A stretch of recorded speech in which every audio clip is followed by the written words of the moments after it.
Arrested And after the coup?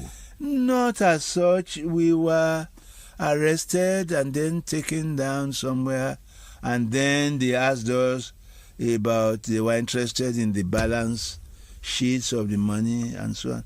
I was able to rattle out what the balances were and the loans, 11 digit figures before pence, 11 digits, 13 digit figures. When they went to the ministry, when they went to the governor's office and took the files, go into file number so, you find this is the balance. Go into file number so, find the balance. When they came back and found that the digits up to 11, 13 digits were all correct, they said, release the man. When you became let the man go. Let the man go. When you became the governor, what was your plan for your wife? Plan for my wife? Yes. No, I didn't have any plan for any wife, because my wife did not contest the election, and my wife was not the idea of first lady and so on. Nothing like that had started. It's already, the madness started really in 1999. Are you okay with the madness? No, it's not right. Chief Akande had treated the matter. That Akande of ACN and Wole Soyinka, they have treated the matter in its finality. But we still see first ladies today. Yes, but they went on, and they have gone on and on. Better life for rural women, better life for city women, better life. They overdo it. I mean, obviously, they overdo it. Awolowo is an example, as I gave. There was no first lady, and there was no deputy premier. Before we round off this interview, I will want us to look at the state of the nation. Boko Haram, where will they take this country? If they go on like this, they will take it into shambles. Do you think Jonathan has the power to stem the tide? I don't know, but I don't think so. I don't think he created the problem, and I don't think he should be expected to solve the problem alone. Who then will help him solve the problem? Everybody. There are several conundrums. There are several conundrums in this Boko Haram thing. How come the Americans knew that Nigeria might fizzle to an end in 2015? Do you believe them? No, one did not believe them when they said so many years back. But it's looking progressively so. Are you scared? I am scared. Why should they say it 5 years beforehand? So you see a conspiracy? Yes, there is some. Some people don't like this country being very strong, and there's a conspiracy somewhere. State Affairs with Edmondo Bilo is live.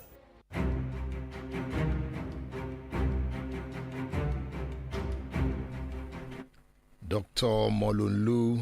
Olunloyo. In 2010, we had that interview in 2010. And in 2010, he saw conspiracy. He saw the hands of America and what was happening in Borno and the hotbed of Boko Haram. That kind of conspiracy resurfaced recently. But 15 years ago, Olunloyo raised it. He suspected international conspiracy. Boko Haram is well armed. We've heard of helicopters landing in the middle of forest, discharging weapons to bandits.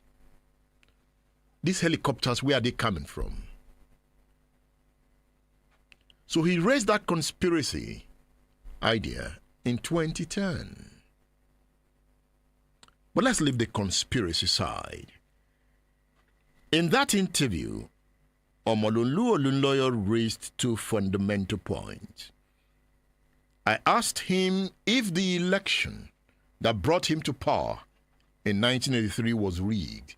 He said it was not rigged.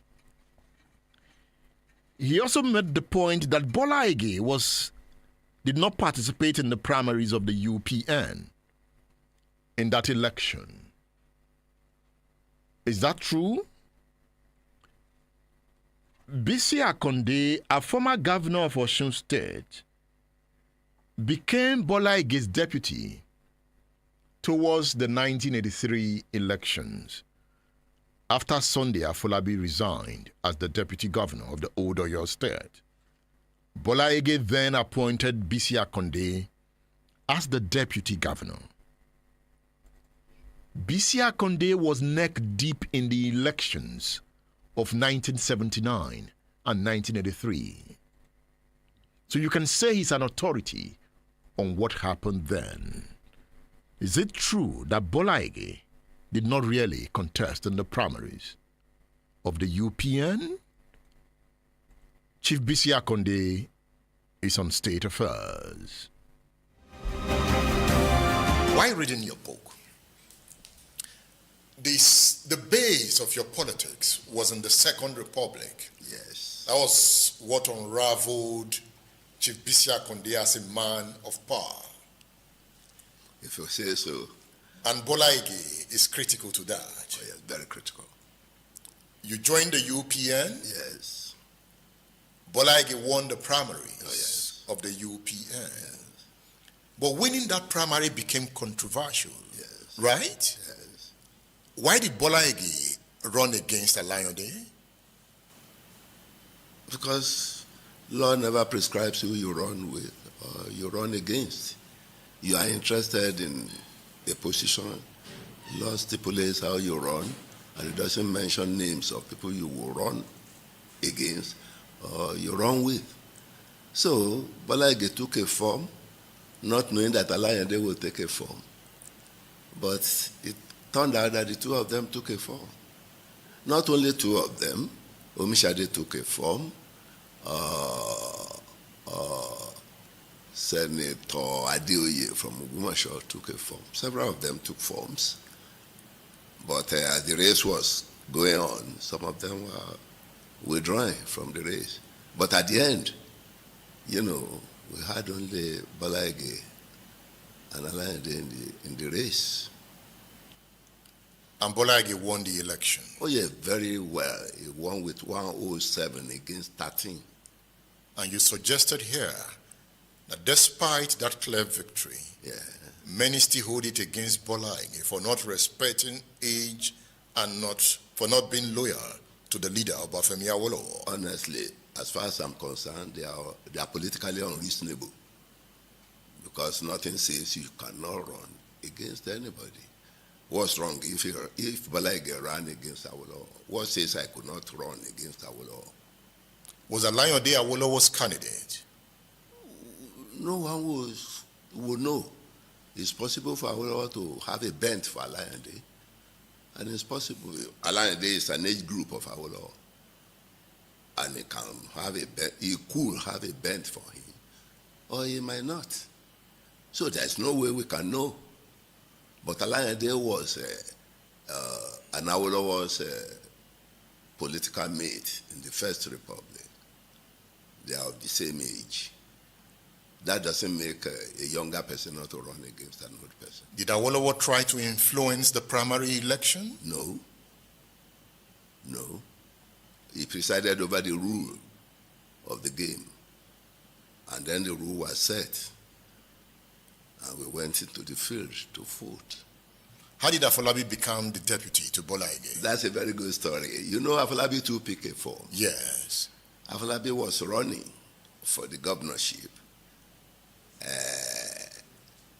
We went to a meeting at Okeho, and we thought that whoever was the chairman of the party in the state would be the governorship candidate. And Bola Ige was watching. We didn't know, we just thought, we assumed. And as soon as they asked who will be the chairman, somebody nominated Afolabi, somebody supported, and by acclamation we put Afolabi, on the throne as the chairman, not knowing that there was no constitution then.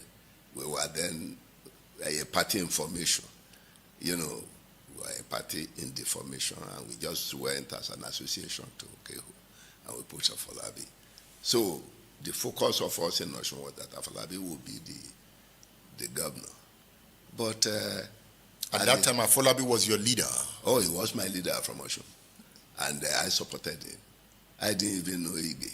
But Bolage was in that meeting. He was at the meeting. After the nomination and the election of Afolabi as the chairman, before we left, Bolage quickly said, we can't run a party without money. And he moved that we should donate money to support the Afolabi's chairmanship. He donated 200 naira? He donated 200 naira. When money was good, the rest of us were donating 10 naira, 5 naira, So that made them, significant. Before another meeting, we were seeing the direction. Bolage was a lawyer. He was a lawyer for a number of people in the Ibadan area. Was a lawyer for a number of people in Oyo and Oyo North. And he comes from Ijisha land. So before we know it, almost half of the state was saying, Bolage was my lawyer, the man I'm going to support. So we knew there was no way Afolabi could win the election. So we persuaded him. We truly persuaded him, And we set up an emissary to meet Bolage with the Osun people. Go and meet Bolage and ask, can we be your running mate? And he said, yes, he can be number one and number two at the same time. He accepted to be number one and for Afolabi to be number two. So Afolabi's people had to merge with Bolage's people to work against the Alayende's people. And the defeat was decisive, 107 to 13. The defeat was decisive. It was an electoral college. Yeah, it was an electoral college. So after that defeat of Alayande, it was clear that Bolage was on his way to Agodi government house. Well, we didn't know we would win the real election because MPN was strong too, until we got to the field and we defeated the MPN. Because the way he defeated, word for word. It was landslide defeat Very against... landslide. We didn't expect it was going to be that, but it was. And that's where, the charisma of Awolowo came in. The charisma of Awolowo. The charisma of Awolowo, won us that election. All over Yoruba land, we clear everything. And Bolage loved Awolowo. Oh, Bolage was Awolowo's lackey. Bolage was Awolowo's lackey. He respected him a lot, and he talks about him a lot. State Affairs with Edmondo Bilo is live.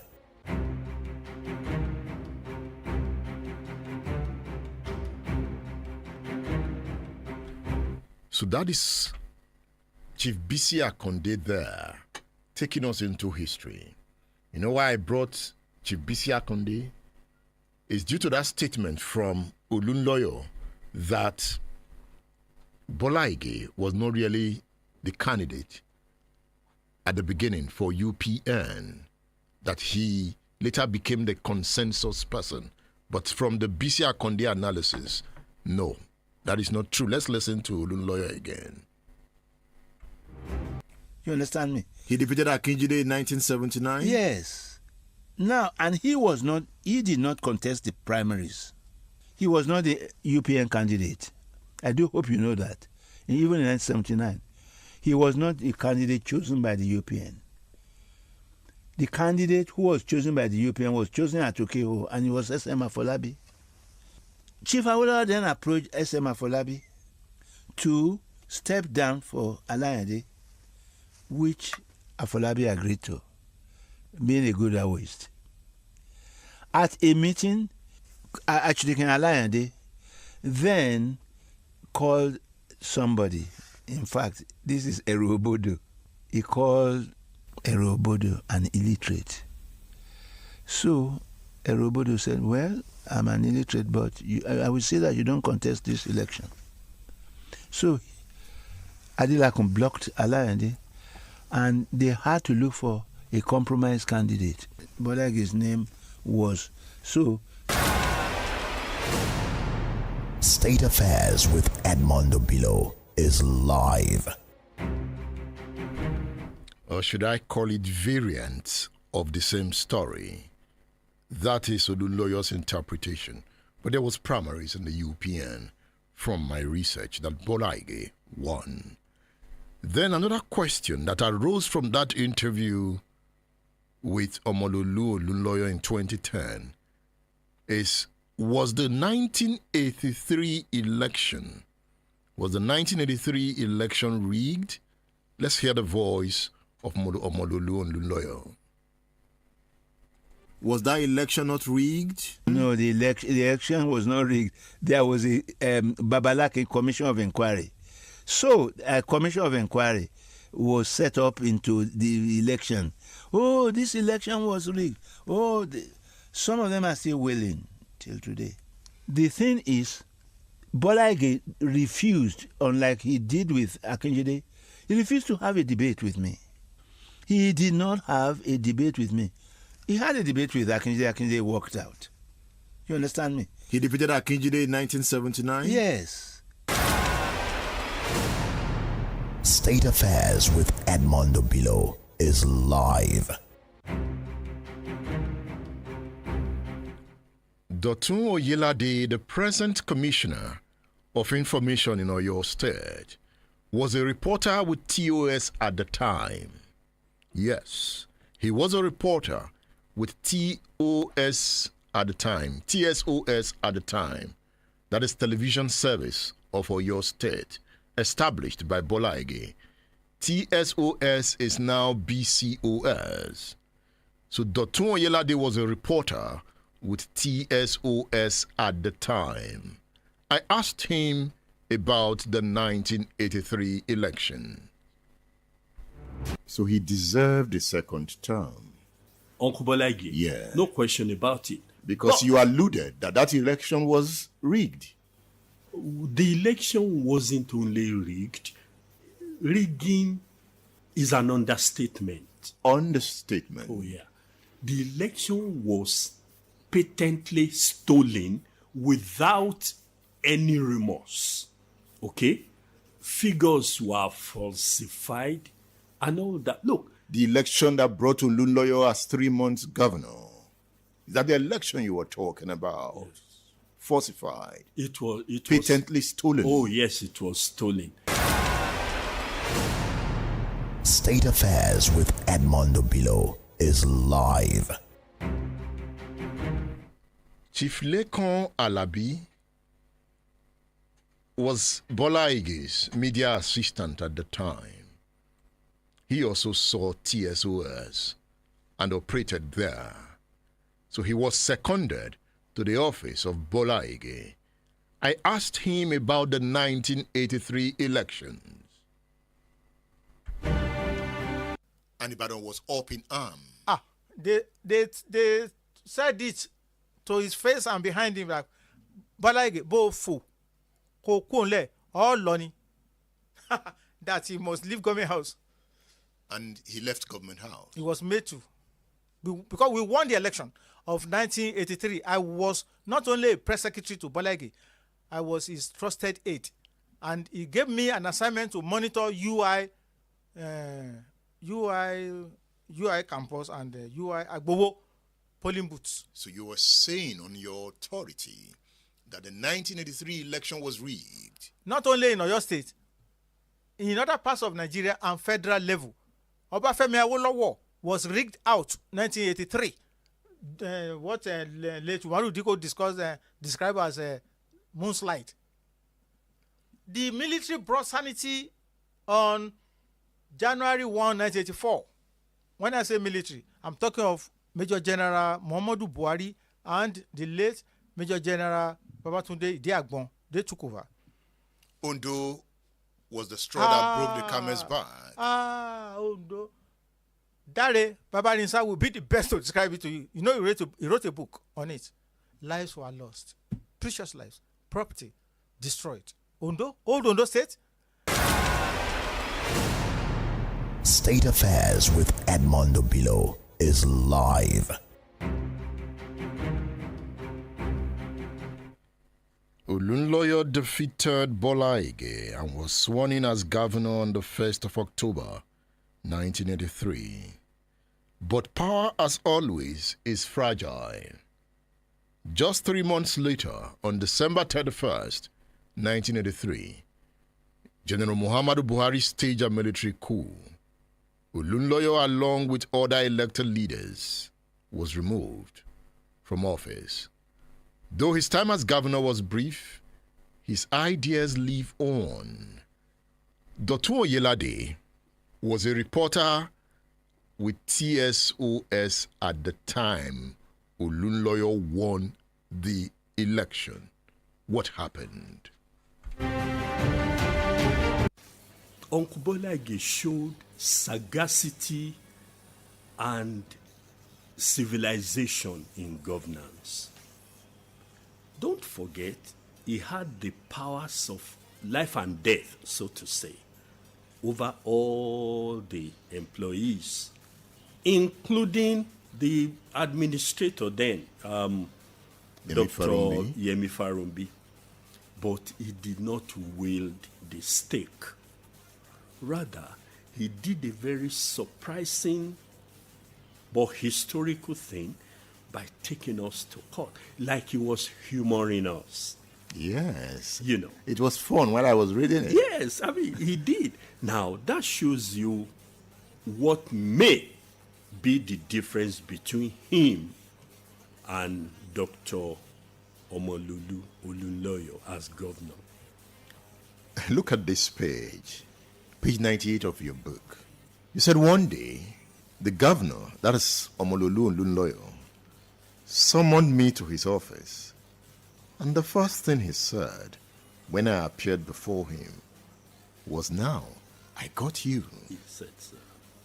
And he burst into cynical laughter. You used the Yoruba word here, but let me let that be. You interpreted it as, "You are a bastard of Ugbomoso." A bastard of Ugbomoso. My father, Samuel Babatunde Oyelade, was born June 21, 1912. He was a contemporary of people like Chief Esela Akintola, who was 2 years his senior. Okay? But their ancestral homes were not far away. They were neighbors, as it were.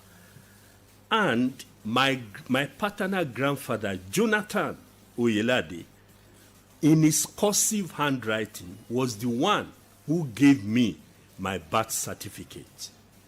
So, and my mom was born by Chief Amos Akinwale, the Seriki of Ogbomoso land, and a judge of the customary court. My home is Ile-Olo. I'm not a bastard. And my father built his first house here in Ibadan in 1958 at Ode-Olo.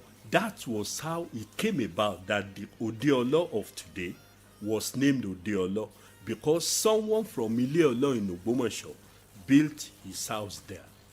Indeed, I could have, on a lighter note, I could have claimed Ibadan if I wanted to, but no, thank you. I'm from Ogbomoso. I'm not a bastard. I think, without meaning to vilify revered Dr. Omololu Olunloyo, you know, I've met quite a number of people in my life in the sojourn of my profession. Okay? None has the residual brilliance and sense of recollection as Dr. Omololu Olunloyo. I doff my heart for him. But because he's a human being, we had to regurgitate what he did. He goes on, "I heard that even your father was not in support of your professional activities. True. Neither were the Ogbomoso people. True. Yet you preferred to support Awolowo against your own kinsman, SL Akintola. Shame on you, he spat. Those were moments of definition in my life. You know, if you want to be a successful human being, you got to face the rough path too. But it redefined my determination that there must be something in me for an Olunloyo to feel so pissed with me. I decided to re-examine myself, and I saw a pass mark. I didn't look back ever since. He did me a favor. So did Obasanjo, by the way, who equally called me a bastard years later. What was it about your report? What did you do for Bola Ige that NPN leadership wanted to punish you after the elections, after they came to power in 1983? State Affairs with Edmondo Bilo is live. That was why you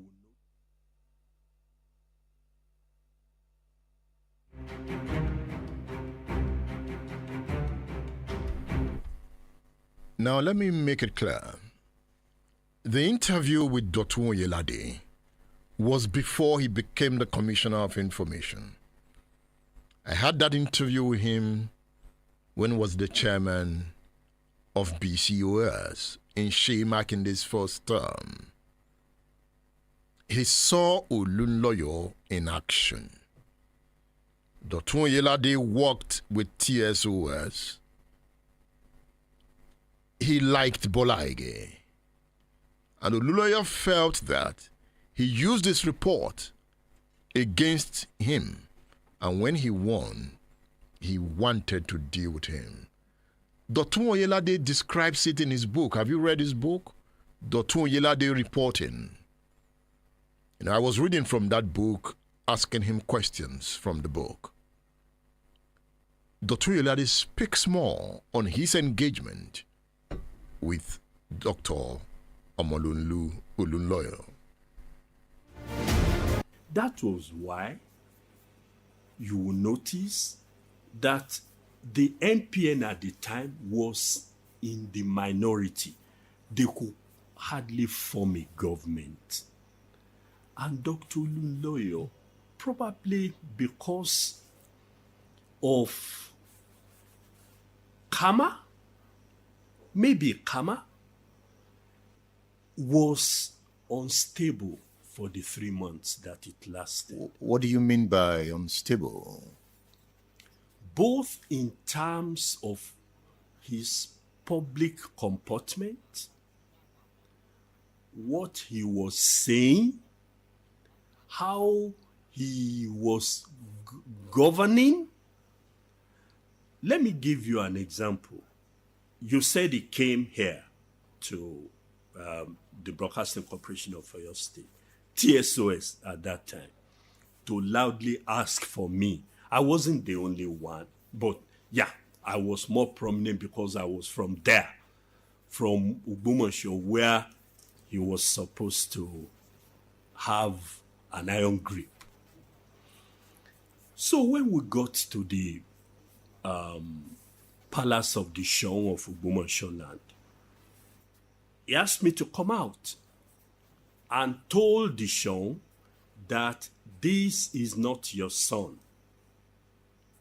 If he truly comes from Ogbomoso, he wouldn't be doing what he was doing. But in his maturity, the late Seun told him that in order to pacify him, he said he would talk to me, that he shouldn't worry. But by this time, you were covering him.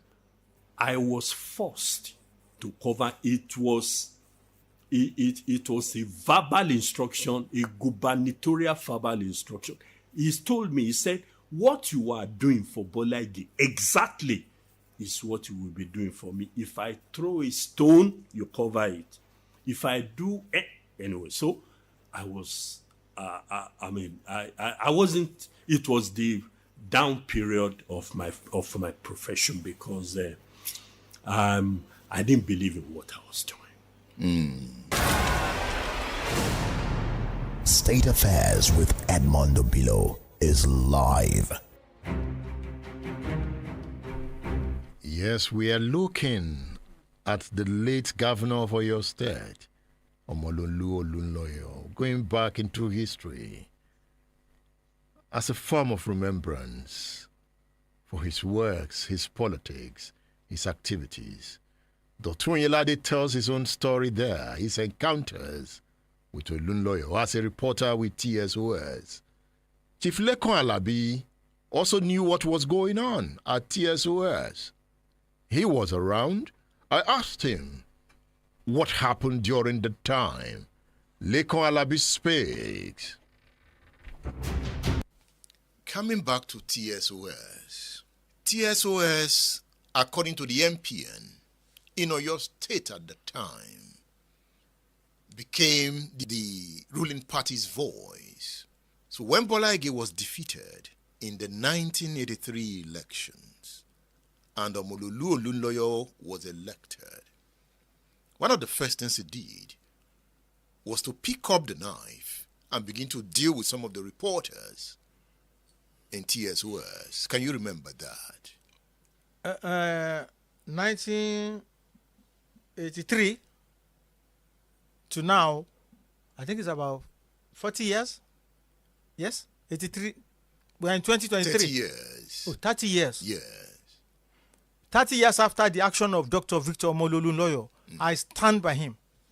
You stand by him? Yes. In what? Why? Because some of those who were knifed, if that's the word, or dealt with at TSOS, put their head for the gallows. How do you mean? They acted beyond professionalism. But they were defending Bola Ige. But Bola Ige didn't ask anyone to defend him. They wanted Bola Ige to return. It is the typical so-called Ojuaye that people do. Ojuaye, crying more than the bereaved. Bola Ige did not give anybody a script to go and defend him or his government. The unwritten law he gave was that TSOS must be different from NTA in professionalism. Let every shade of opinion, religious, political, social, be aired. Be fair to all. State Affairs with Edmondo Bilo is live. The program is State Affairs on Splash 105.5 FM, the Integrity Station.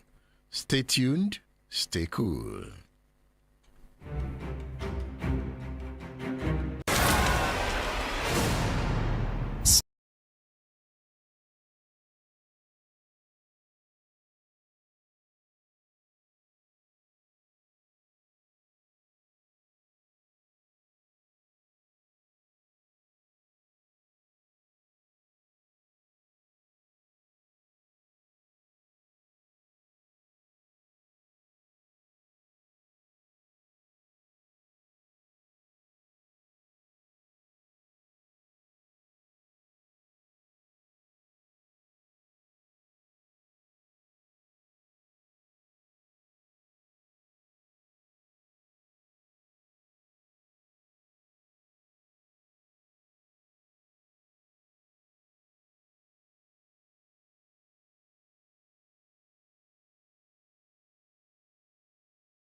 Visions of what the ordinance should be and call and give it the name democracy.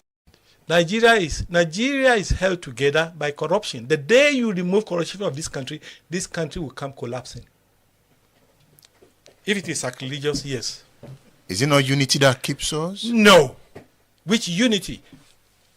We are moving towards a so-called protest in this country.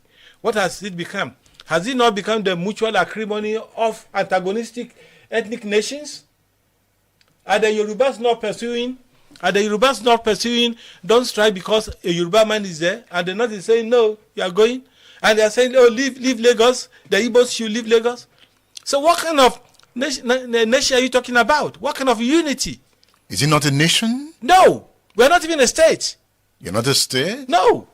Professor Araoye? Yes, I will You're not a explain. state? I will explain that in future sessions. There's something called deflation. What we do in Africa, we take a concept and hollow out the concept and infuse them with, their complete antagonistic, visions of what the original should be and give it the name democracy. Professor Araoye, you served in the foreign service Yes. of this country. Yes, I did. It's a state.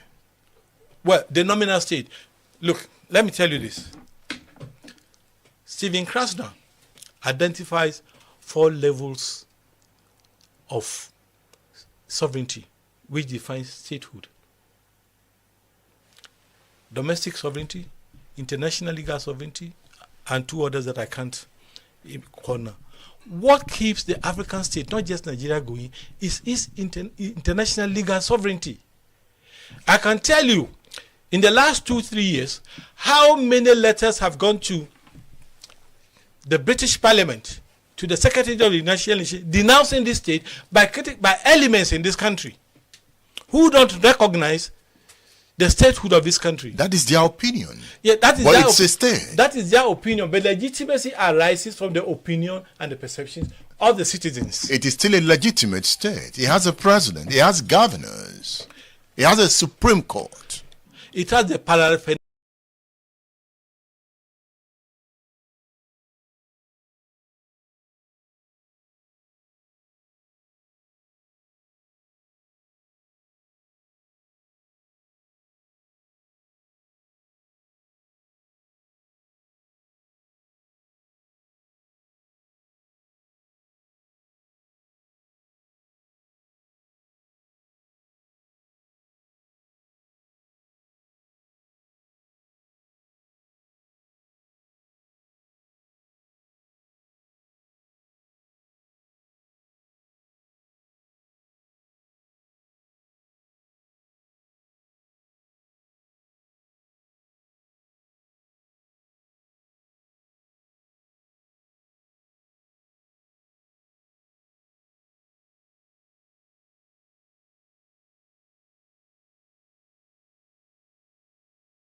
There's this part that interests me a lot.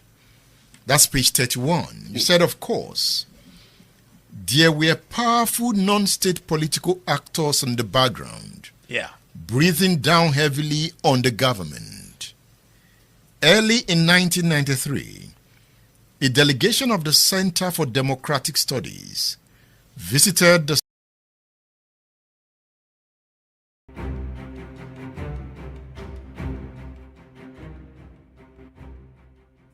Aketi meant well, and let me quickly talk about when you said the governors. I have not met Sheyi Makinde in person. I was in Ondo while he was here, and of course I came back here. But let me say that of all the governors, and I don't mean to disparage any other governor, he appears to be the one who is not paying any lip service to the issue of Amotekun. And I will say this with examples. I live in Ogireremo now. I shuttle between Ogireremo and Ibadan. As you're approaching Ogunmakin, you see we're getting to the border of between Ondo and between Oyo and Ogun State. You find Amotekun, the car. As you get to toll gate, you find another. If you veer into Challenge, You get to around Challenge, you find. You move towards Molete, under bridge, you find. You drive towards Dugbe, you find. You know, get to Mokola, you find, like that. Then if you want to move to Bodija, Ikolaba, you find. Going towards Akobo, Idiape, you find. General Gas, you find. You get to, before you get to Kolakwa Ishola Estate, you find. In front of Kolakwa, you find. Like that. All over. I think he has done well.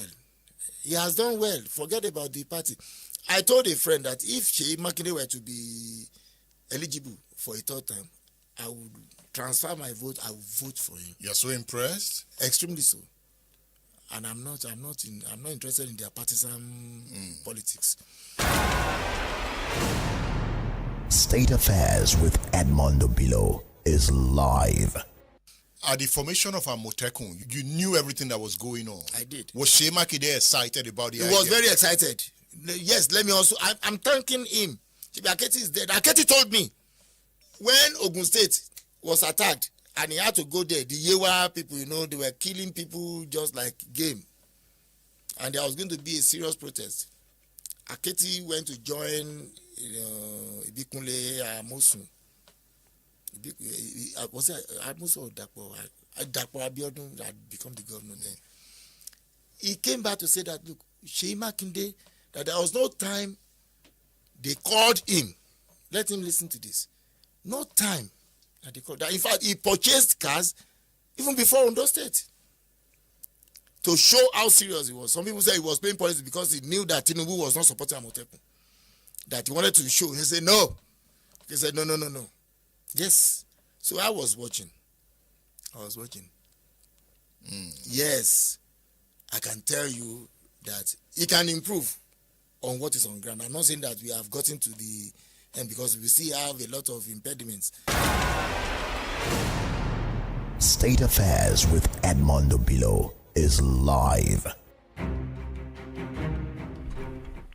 That's Dr. Dunyi Odebowale speaking about Sheyi Makinde.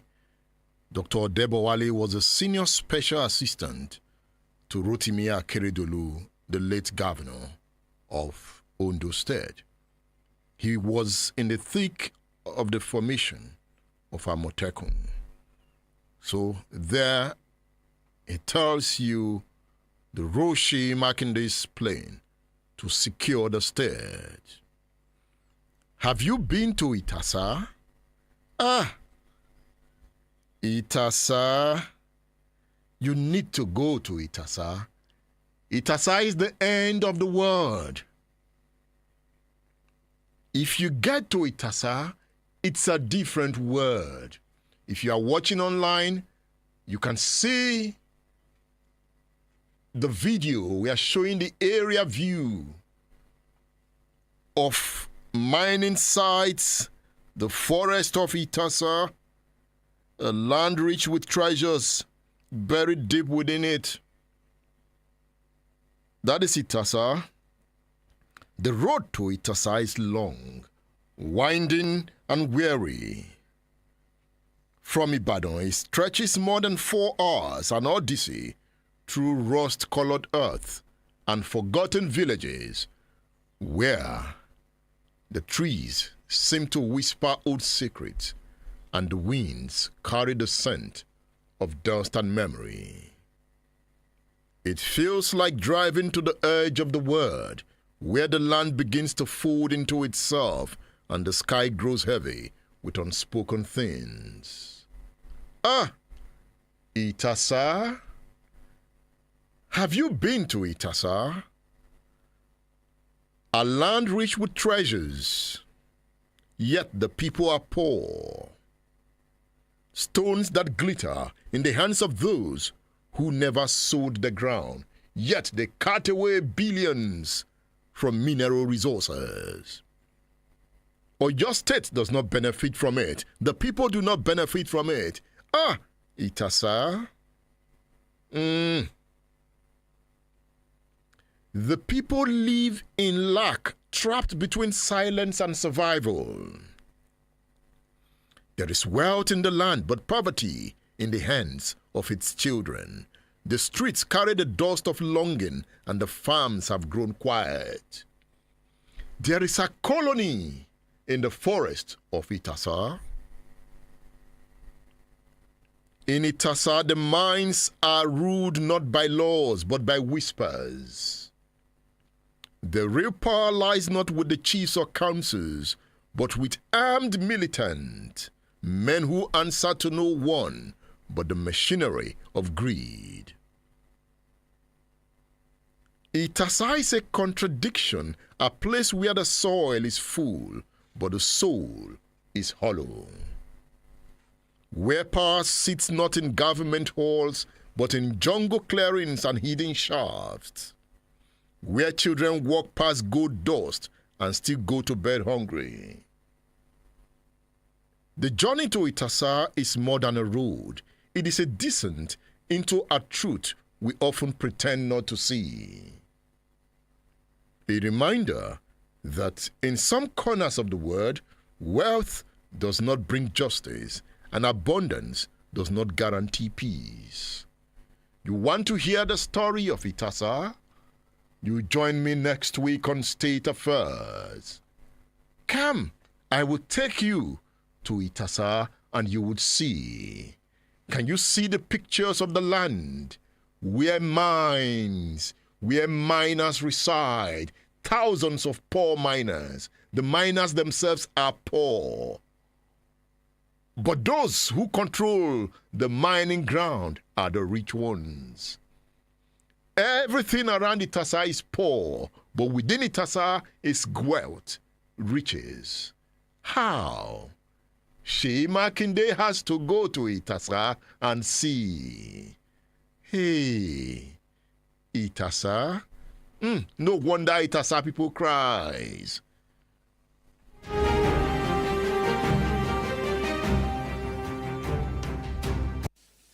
From information submitted to us by Archetype Industries Nigeria Limited itself, the minerals being mined from our community land include kunzite, morganite, spodumene, lepidolite, fluorspar, and amblygonite.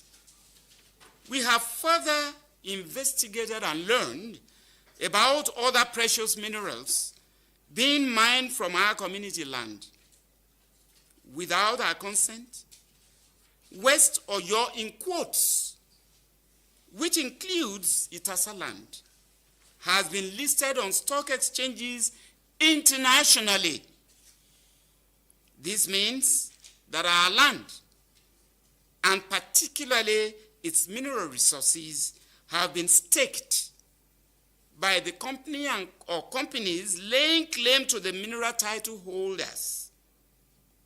The quality of lithium found in Oyo West that is listed and staked, which includes Itasa land, is of the highest grade, such that it does not require further processing and or the usual huge processing expenditure.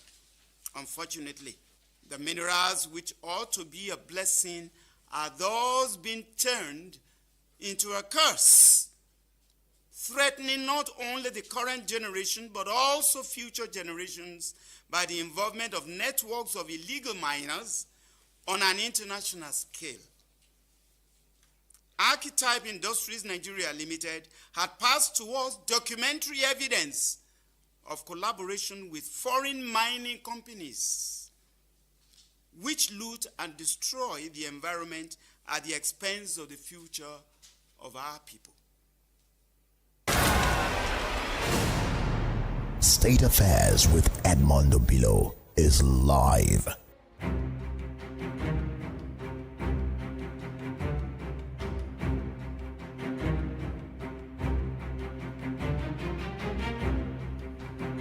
That is the voice of Professor Bayo Aborishade, an indigene of Itasa land. If you are watching online, we are showing you some short videos. You see the miners on the ground, poor boys.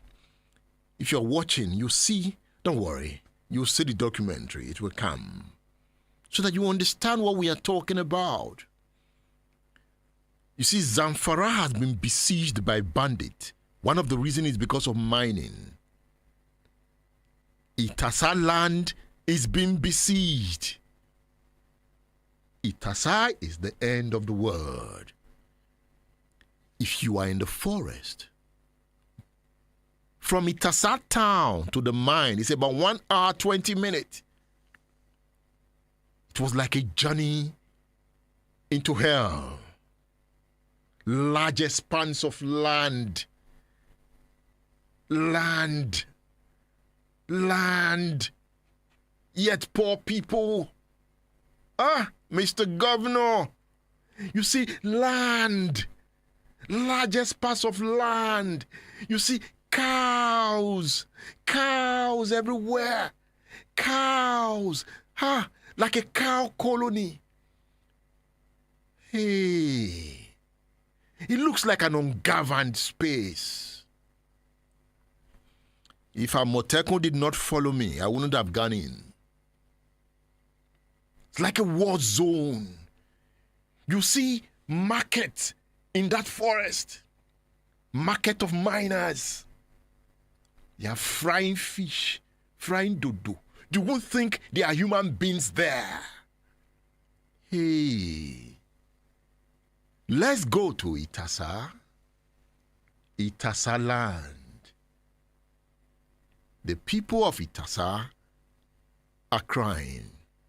The people of Itasa cry. Itasa land mourns, a land of wealth, but full of poor people in Oyo State. What a time to be born. Will Itasa be saved? Are Itasa people working against themselves?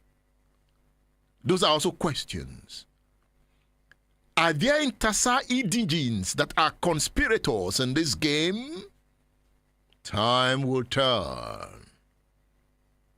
Olunloyo is no more. He defeated Bola Ige in the 1983 election to become governor. They said Bola Ige insulted Oyo State Ibadan people. Bola Ige, Ibadan people. See, Olunloyo takes us into that story. You know, I spoke with him. Before this interview with him in 2010, I visited him at home. I wanted to tap from his brilliance. So that visit to him was a private visit. I wanted to see the other side of him. So he took me into his study. You know, Dr. Elade made a point that when it comes to memory, he will give me a book. He said, man, look at that book. He read every kind of books. He was a reader. He said, that's Macbeth. That book is by Shakespeare. And he says, what page are you?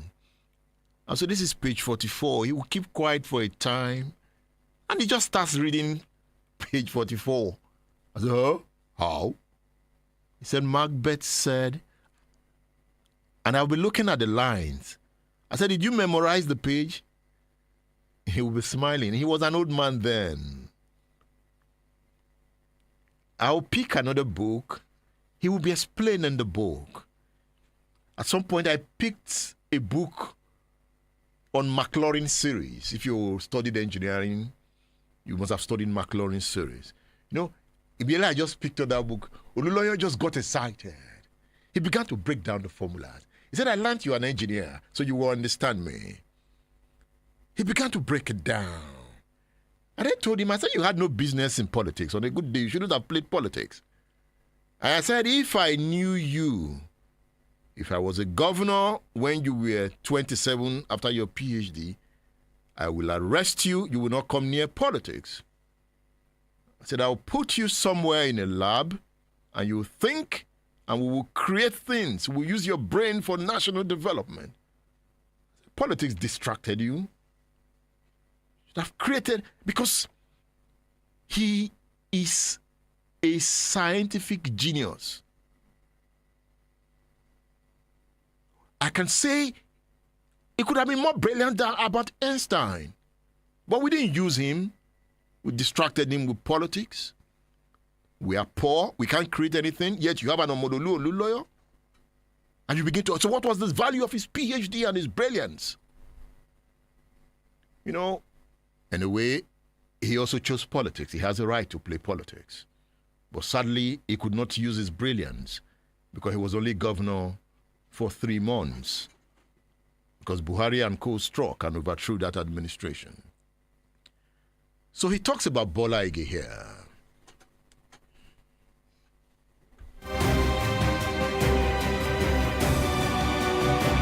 You wanted to be a governor in 2003 again. But that was a joke. Was it a joke? It was a joke, more or less, because I in fact work for some other younger men, like Adewusi, like not only Adewusi and Ajimabi. I took Ajimabi once to Akinjide to introduce him to Akinjide. As a member of the PDP? No, as a member of the PDP, but as a man worthy of making a governor. When was that? Oh, that is some 4 years ago, 4 or 5 years. And Akinjide interviewed him. Who brought him to my house in the first instance? Busari Adebisi, who was my commissioner for education. And we know his father, we know his pedigree. And we still believe that is gubernatorial material. Wow. I used to crack a joke with Lam. I said, one of the ways in which Bola Ige did himself in Ibadan, bless his soul, was I said Ibadan could not produce gubernatorial material. They didn't have gubernatorial material. He said that? Yes, he's alleged to have said that. But nobody heard it from him directly. They heard it from him directly. And Ibadan became angry. So I asked Lam, but you are a gubernatorial material. He said, no, my boss said so, something. So when Lam then became a governor, I said, now, Lam, you have become a governor. So how come you are an Ibadan man?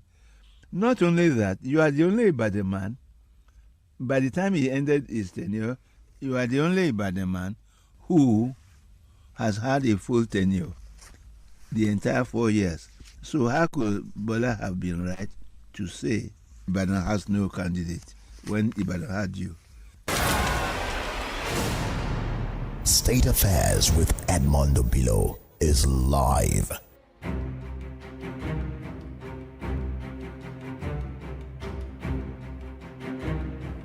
Olunloyo is no more. Did Bola Ige insult Ibadan? Chief Leko Alabi was a media assistant to Bola Ige. He explains. You heard of Olunloyo there? Yes, I heard him. Bola Ige's offense against Ibadan.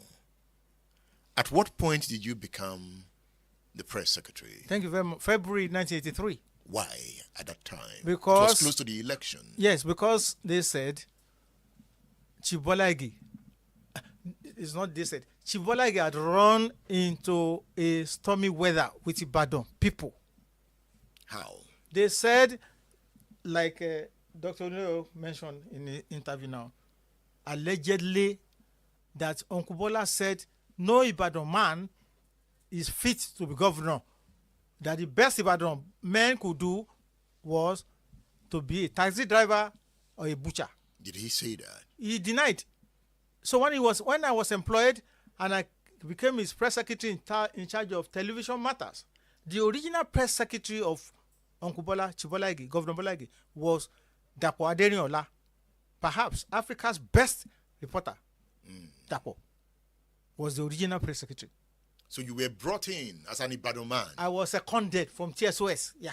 As an Ibadan man? As an Ibadan man to, what's the word now? To water down the allegation that Bola Ige said the best Ibadan people could do would be butcher and taxi driver. So were you able to water down that allegation? Yes, I did to my best. Femi Mapaderun is a living witness. Because when we were employed, let me use the word, seconded from TSOSI, Femi from OYO to Uncle Bola.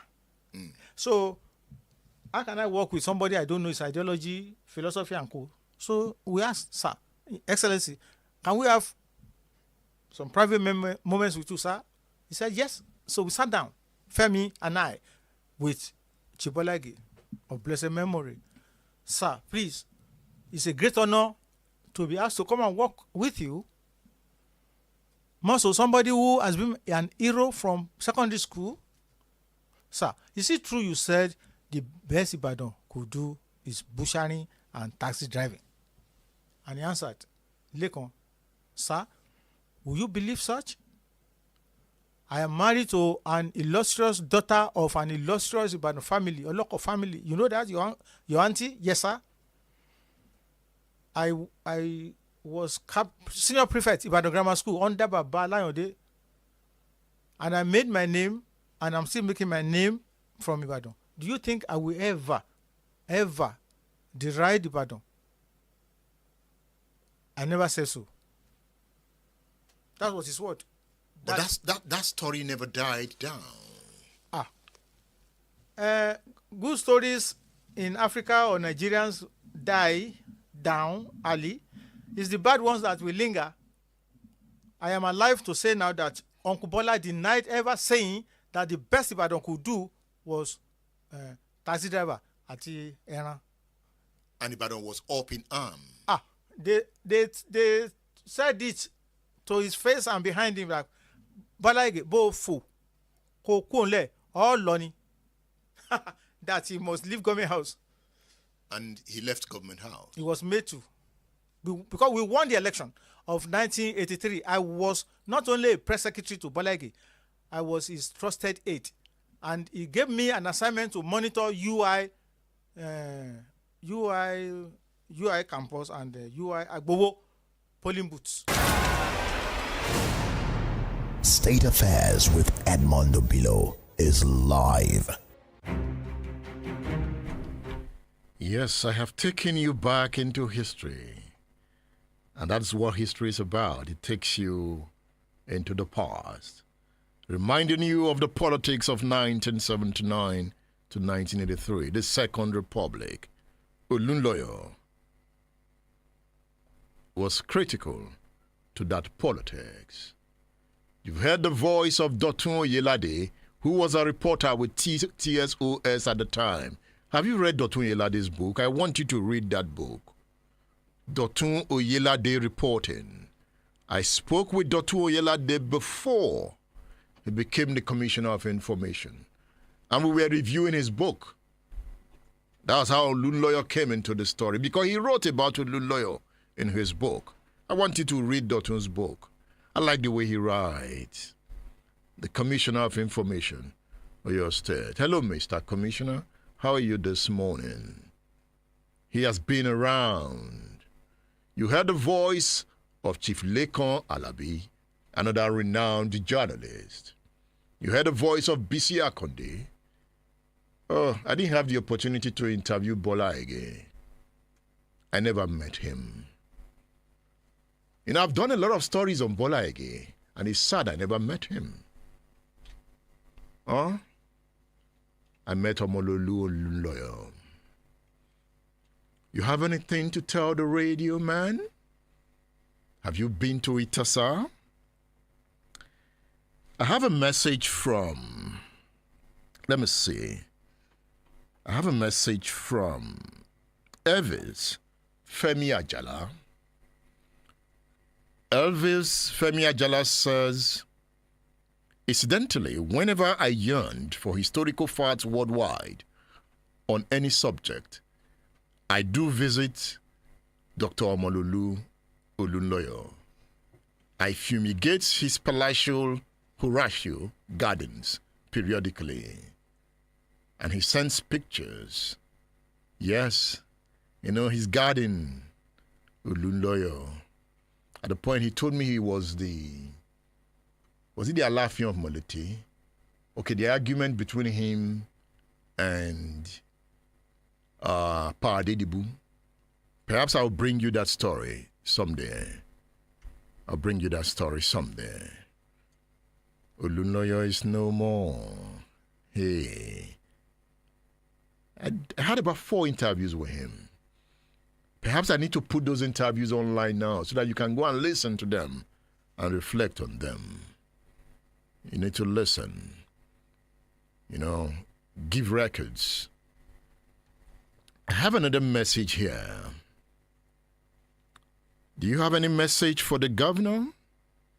Somebody has a message for the governor. So let me read her message. This message is from Tony Adeyemi. It says, "Good morning, Radio Man. Can you kindly call the attention of the state government to the traffic light at Vine Branch Junction, Dandaru? I have noticed that most drivers do not obey the traffic light. I was almost involved in an accident there recently when a vehicle coming from UCH side almost hit my vehicle because it didn't obey the light. Meanwhile, I also noticed that some traffic lights in the city are not working again. Lastly, I commend the state government on the road rehabilitation ongoing in Bodija. I am a direct beneficiary, although I am forced to relocate from Ajibode when I realize there is no political will to rehabilitate the badly damaged road there. I have also noticed the point Tony Adeyemi has raised in her message. The Commissioner of Works and Public Transport, Professor Songondoi, please take note. Even in Challenge here, if you are coming from the Express towards Challenge and you want to turn into Ring Road, the green light has stopped working for more than 3 months. The green light that tells you to turn into Ring Road has stopped working for more than 3 months. So sometimes you just guess, okay, this one is now red here. Perhaps it's time for me to move. No, why? Mr. Commissioner, I'm not calling the governor now. The Commissioner of Works and Transport, please do something. Or Mr. Governor, please intervene. I think the one at Awolowo Junction towards Songo, if you are coming from Bodija, Awolowo, now you want to hit that Songo Road. The last time there, it wasn't working.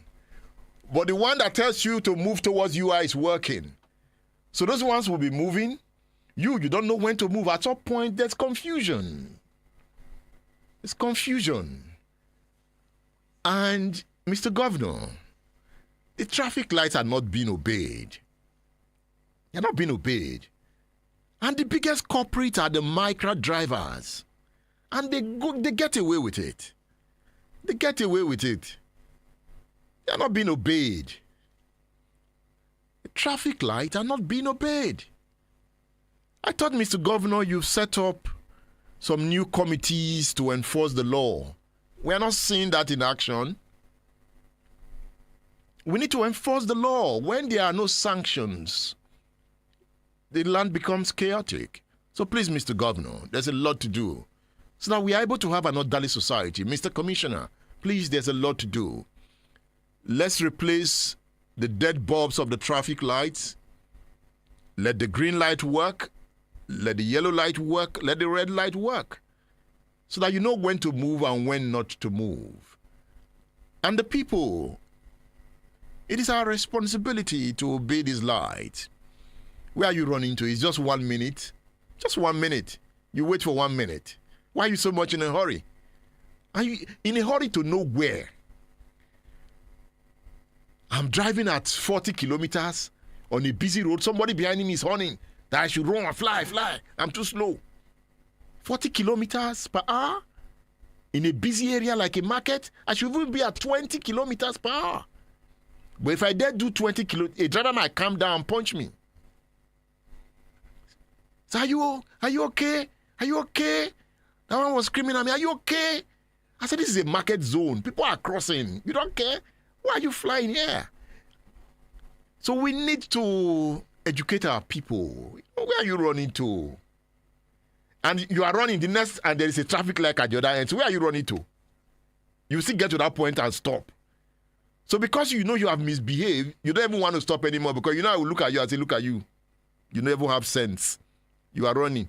So he will just even beat the traffic lights to continue moving, to prove his point that he's in a hurry. And nothing will happen. Let's do something about it. Bosun, I like your cap.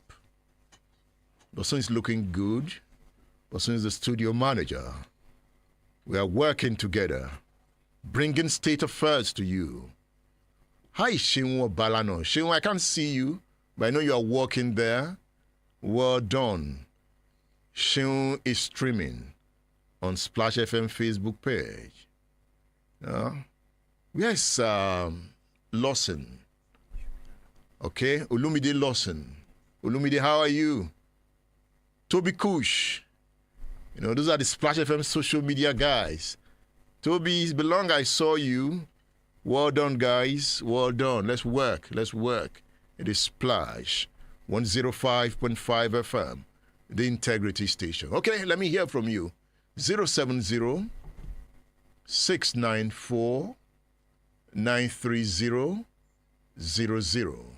That is 070 694 930 00. Hello, good morning. Hello. That is Chief. Hello? That's Chief Bolariwa's voice. I like the Chief Suleiman. I like the Bolariwa from Olunloyo. Good morning, sir. Thank you very much for delving into Olunloyo. My amiable brother Olunloyo of blessed memory. See, I have a lot to say, but I've just cut it short. I'm very happy you interview all those people. But let me bring out one gospel to one fact. If you want to be successful, you want to be a successful businessman or woman, you live in Bahia, please don't underrate, don't undermine, don't publish about people. Chief Obafemi Awolowo was not happy with Bola Ige when he heard that Chief Bola Ige was trying to rubbish about people. You see, I'm happy you mentioned the role of Chief Obafemi Awolowo between the candidacy of Chief Bola Ige and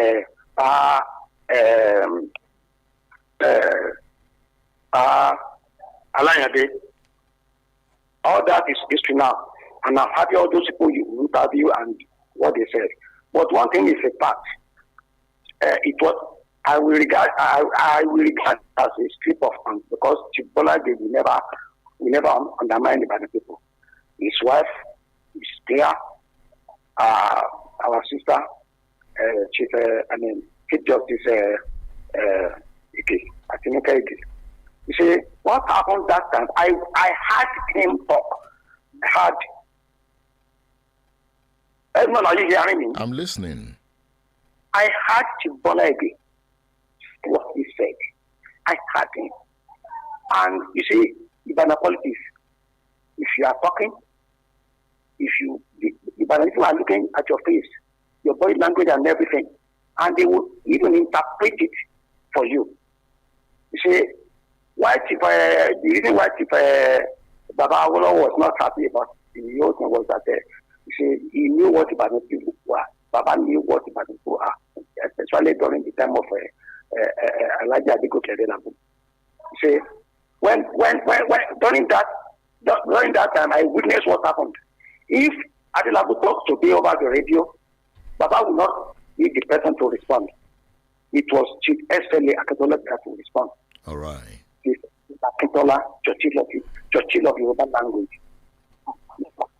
He was equal to the task during the time. There was no crisis in Action Group then, during the time of NCNC and Action Group.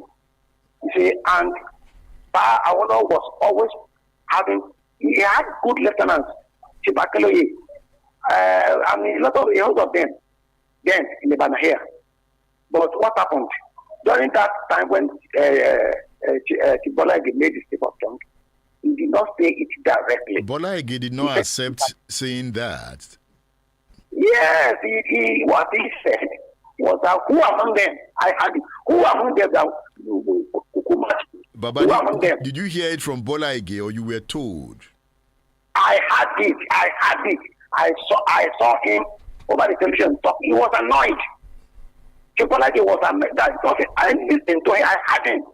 And for him, those is a Yoruba. There's a Yoruba saying that and to whoever wants to spoil your song will not follow it as lay. All right. His political opponents turn it the other way. All right, Baba. I've given you 5 minutes. I've given you 5 minutes, Baba. Thank you. Thank you. God bless you. Let me stop here. Thank you. God bless you. It's interesting. Good morning, the radio man. Good morning, Mr. Toyin Brown. Good morning, radio man.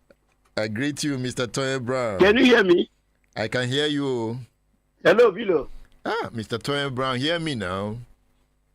Hello. Make your point. Just make your point. Oh, my God. Mr. Toyin Brown, you are so clear. Talk. The radio man. Oh, radio man can hear him. I want to hear Mr. Toyin Brown. Hello, okay, I can hear you now. Good morning, radio man. Yes, go ahead and make your point. No, thank you. I wasn't hearing you before. All right. Thank you very much. I was listening to the last caller, and it's interesting too. Where do we start? Do we start at Itasa? Or we can say first, may God rest the soul of the departed heroes of your state, starting from the late Ige and the current one, our Dr. Olunloyo. Incidentally, these are prominent sons of the West. May God rest their soul. Edmund, well done. I just enjoyed the way these Yoruba elites, I call them the Yoruba elites, play politics far away from order, irrespective of the brotherhood. They go for what they think is just. Imagine how Mr. Dr. Oyelade and also Prince Afolabi dropping their points as being on their route, even though they work in the same environment before now. I mean, DSOS. It was so interesting that those videos or those voice messages you played this morning, those interviews, interest me. And I was just imagining if what is happening in River State is happening in the Southwest, will it be the same spice? Will it be the same thing when you have this type of people who are sound mind, who knows how to play politics? And I unfortunately, I have to say this morning because I have lived in this world for a while. I mean, almost half of my life. So, and I envy the way these people. I was in River State. I was in Port Harcourt. I told some of them. I said, the way you play politics here, it's never go to the Southwest and learn how politics is played.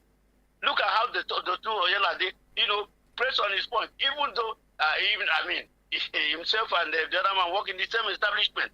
They knew they go for what they want and they stick to it. They commit themselves to it. And that is politics. That is what, knowledge brings about. And not even where you play politics, where, today you want to scatter, even if, at the end of the day, they come, but they are friends. They are still, if they are still meeting themselves and not even, they stuck to their callings.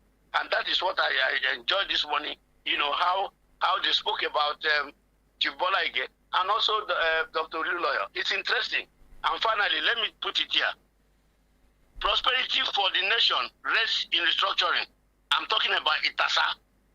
Rest, for restructuring. Because the constituent unit will have authority. The federating unit, as we call it, will have control over their soil. Whatever that is within their domain, they will know how to harness it and make prosperity for their people. If you fail to restructure this country, we will be running in circles. How we look at what the kind of thing you mentioned, what surrounds Itasa this morning, and any discerning mind, anybody listening will know that the only thing. You have somebody who go to Abuja, pick up a document, come to Itasa, pick up the wealth of the people, and then off he goes, and nothing happened. And we say because there is a centralized system. This centralized system must stop. It must stop if we want prosperity for this country we call Nigeria. Thank you very much, Obilo. Thank you, Mr. Toyin Brown. Thank you. I'm enjoying the calls. Let me enjoy your call. Join the discourse. Call the radio station, Splash 105.5 FM. Hello, good morning. Hello, good morning. I'm Cecilia Kelly. Hey. Please turn down. I love you, Edmond. Wait. And I love hello, Mama. Hello, Mama. Turn down the volume of your radio. I always enjoy the discussion. Thank you. And I'm happy that you have the Nigerian like you.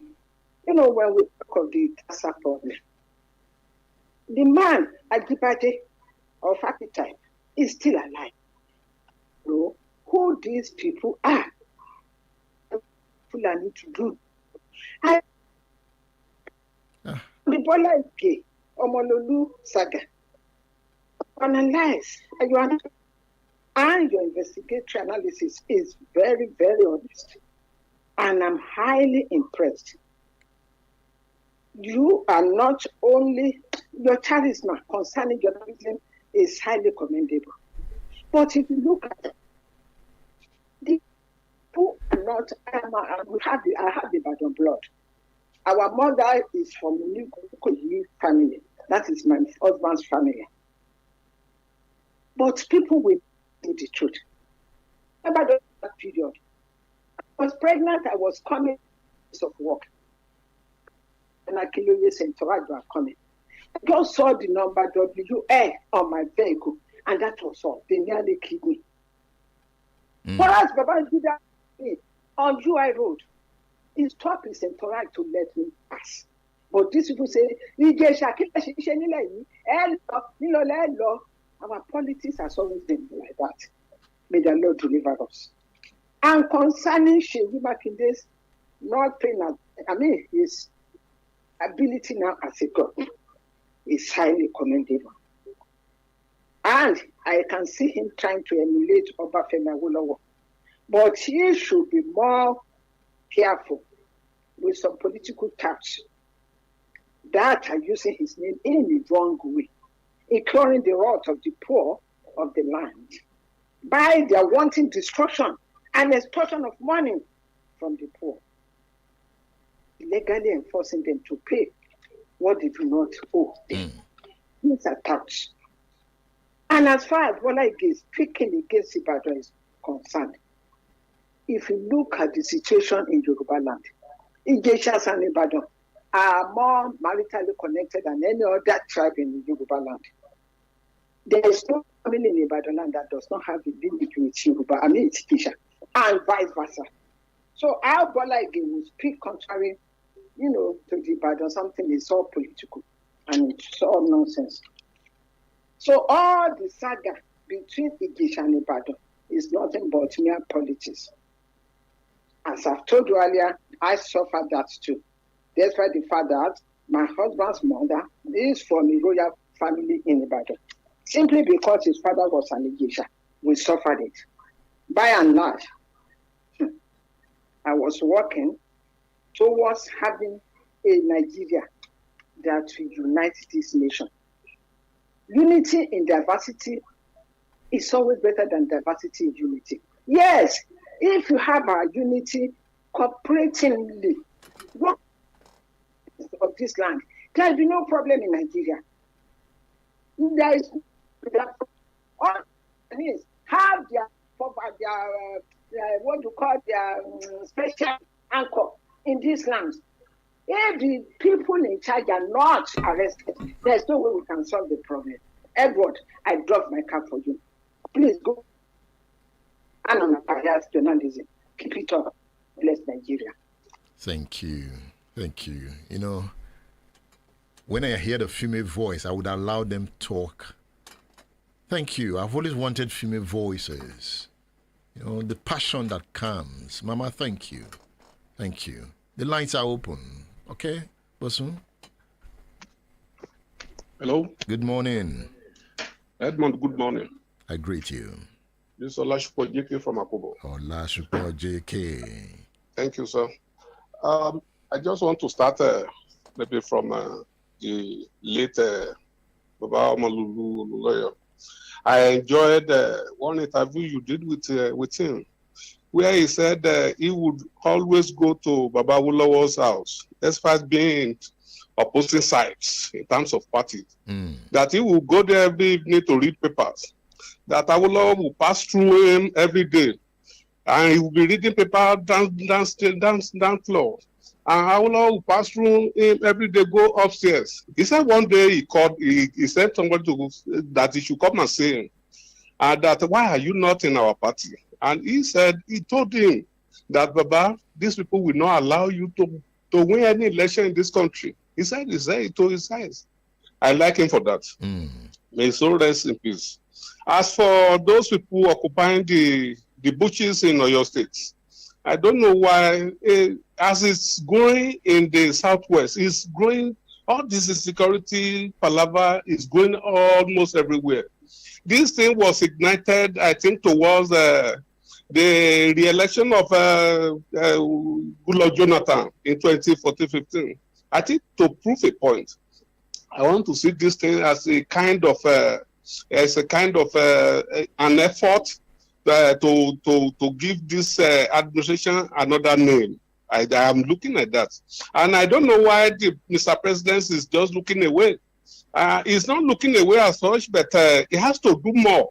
And Seyi Makinde, though they call them the security officers of the state without any officers at their back, they have no power over anything except their, what do they call, Amotekun, or what is it? Amotekun carrying guns or that is to face those people carrying AK-47. I have a friend at Igboho. I usually go there once in a blue moon. I passed through with one of my friends. We passed through one of the roads leading to Igboho. I have forgotten the name now. And we parked there just to ease ourselves. That community, that village, fully, you would think you are in the north. All those people from that area will know what I'm saying. We have to do more. Insecurity is getting too much, and our lands are being taken. It's because of this federalism they are talking of. Why should somebody come from Sokoto to the southeast to hunt? What we have Sambisa up north, massive forest. You can't go there and hunt. You load your vehicle with ammunitions, and cross several states to go and hunt elsewhere. What manner of hunting is that? You are just giving them names, and you say Fulani, Asmen, those people are cow rustlers. All this, they are nonsense. Mr. JK, we have to do this in the normal way. Thank you very much. Mr. JK, don't go. Mr. JK, are you there? Hello? Hey. Mr. JK, if I gave you a gun to go and hunt in Sambisa, will you go? Sambisa is on fire, so they are coming here to hunt. Okay? Hunters. Hello, good morning. Good morning, the great Edmond Obilo. I greet you. Olamilekan Ademarati. I'm calling from LLA. Hey, Lekon, how are you? I'm very fine, Mr. Edmond, and I'm very happy to be in the class of Edmond Obilo School of Politics and Power this morning. God bless you, sir. Thank you. Yeah, Mr. Edmond, sir. I want to speak on the topic of this class today. You titled the powerful elite and the powerless people. I think I'm right. Mm-hmm. Yes, Mr. Edmond. I don't know, this is going to be your topic this morning, but during the week, I'm just reflecting about the situation of the country. I just try to cast my mind back.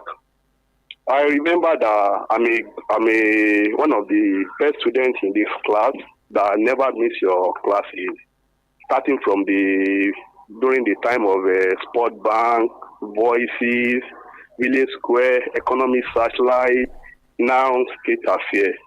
And the question I'm always asking myself, you're always talking about redemption. Mr. Edmond, sir, I remember when I first met you, I think 2009. What I saw in Edmond is this. I saw an energetic Edmond, a young man, and a very handsome man. During the week, I was watching one of your podcasts. I saw Edmond, and then I was laughing. I said, so Edmond Obilo, you are getting older. Edmond is getting older. See, Mr. Edmond, I remember when I was a student at the Polytechnic in Ibadan, we used to go on a protest, Zogu, always. I remember that I'm always at the forefront of any protest in this country. What are we asking for? A better society and a better Nigeria. Now, Mr. Edmond, I'm now a father. We are still talking about redemption, a better Nigeria. When is the redemption coming? Mr. Edmond, sir, see, when I saw your video, I said, like play, Edmond is getting older. Buhari has done him shaggy. Tinubu has done him shaggy. Jonathan has done him shaggy. Likewise, majority of us, they have done us shaggy. Yesterday, when I saw a video that just popped up, I saw El-Rufai, Atiku, Tambuwa, and Co. and Buhari. And I was asking myself, Edmond, look at these people again. They are scheming. They want to take power. But why we, the citizens, we are just looking helpless. We can't do anything. These people are scheming. They are going to face Tinubu. Is either Tinubu or these people. And another 80 years, these people will take over the helm of affairs in this country. Where are the redemption? When is the redemption coming? Those are my questions. Mr. Edmond Tobilo, it is high time. All of us, whatever we want to do, to make sure that we change the status quo, we should begin to do it now. Do you know that, Mr. Edmond, I always cry. Reverend Koye Ladele is no more. Abdul Salam from Coca-Cola is no more. I don't know my faith, Mr. Edmond. Our children are growing. And these people, they are ganging up, doing us chege. And they will continue to do our children chege. I think it is high time all of us should rise up and deliver our country from all these people. Mr. Edmond, lastly, sir, you are talking about mining sector in Iresi. Abi, what do you call it? Itasa. Itasa, God bless you, sir. I think 2 months ago, I was at Okeogun. What I saw in Okeogun, Shekpeteri, Ojewode, Shaki, I saw opportunities. I saw goals. Then I'm asking myself, why are people poor? I just think we have nothing to do with poverty. We are sitting on a gold mine. God bless us in this state, in this country, and yet we are not harnessing this opportunity. They say Olunloyo State, they make 5 billion naira and internally generated revenue. Why is Olunloyo State making? Olunloyo State are supposed to be making billions of naira. We are making 5 billion naira. Mr. Edmond, it is high time. All of us should rise up and defend this country. Thank you so much, and God bless you, sir.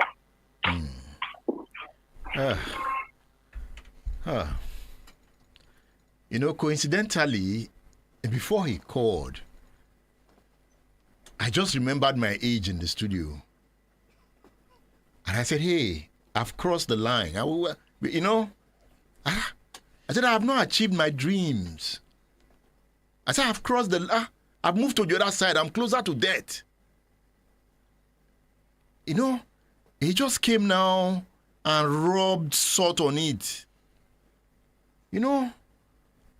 During the week, yesterday, I just became quiet. I was like almost weeping. And I was thinking I was weak. But I knew the dream I had when I was leaving secondary school. I've always been politically active. That this is where I will be. This is how we are going to change Africa. And I just remembered my age. I just, hey. Okay. Lekon, thank you for calling. I remember the last time I had a meeting with you. I was it not 2018? I'll call you again. We need to sit down. You know, we need to sit down. Don't worry. How do I say everything good will come again? And I keep saying 6 miles to the moon. But yesterday I was reflecting on, I said the moon is so far. I was doubting if we were going to reach the stars. Don't worry. Okay, I need to take a break now. All right. It is Splash 105.5 FM.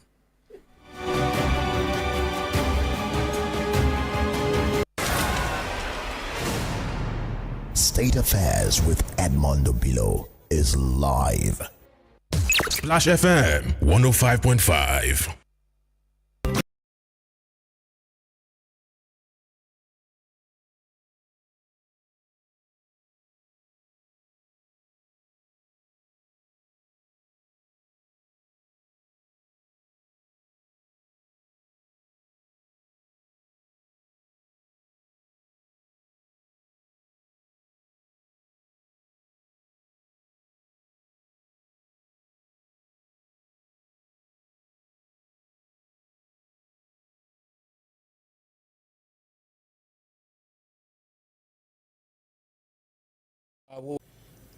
We were told that there were intelligence reports about this and that and so on. But then the intelligence reports came before the election. It should have been used before the election, not after the election. Babangida said if he did not annul the election, there would have been a military coup. That's how it's unfortunate that a general would chicken out of that. Did he chicken out? Yeah, well, he was commander-in-chief. So if he had an idea there would be a coup, he should have gone ahead to deal with the coup. Eventually, he set up the interim national government. And there was a coup. Abacha took over. Of course. Was that a coup? Well, in a way, it wasn't a coup. It was an arrangement. Because that's already inscribed in the interim national government decree, that if Shonekan fails, then the most senior military man should take over. First of all, why would you think that Shonekan will fail? To say that he will fail means that you already assume he should fail. And then you have appointed somebody to take over. And he took over. So it wasn't a coup, it was a succession. And it was planned. And Abacha began his lies. And Abacha then decided that he would stay on. And he decided, he went ahead to establish political parties, dissolved all the parties, and then decided to establish 5 political parties. And Chief Bola Ige described those 5 political parties as 5 fingers on a leprous hand.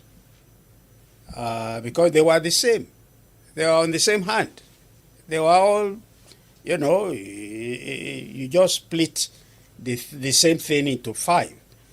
And eventually, the 4 of the 5 parties accepted Abacha as their candidate for the presidency. Technically, Abacha wasn't a member of any of the parties. So how come the parties now adopt him as their presidential candidate? The normal rule is that a presidential candidate will be one of the members of the political party. In this case, a party was appointing somebody not in their party to become the president of the country. The plan was that he would be the consensus candidate. Well, if it's going to be consensus, then you allow the parties to vote and concede that. Not that the leaders would say, he's our man. Because there has also been what some of us see as organized support. Boys asking for Abacha. And everybody, they say... Youth earnestly asked for Abacha. Led by Dan Ekanu. Yes. And so... The 2 million man march. Yeah, a million march man and that kind of thing.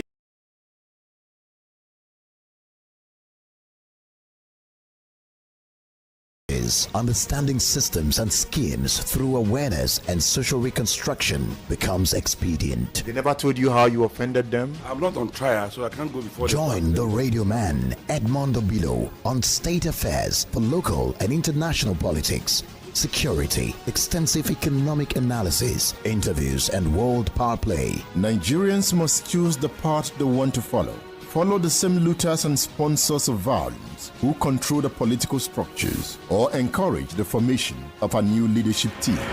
Be a global citizen and join the radio revolution on State Affairs.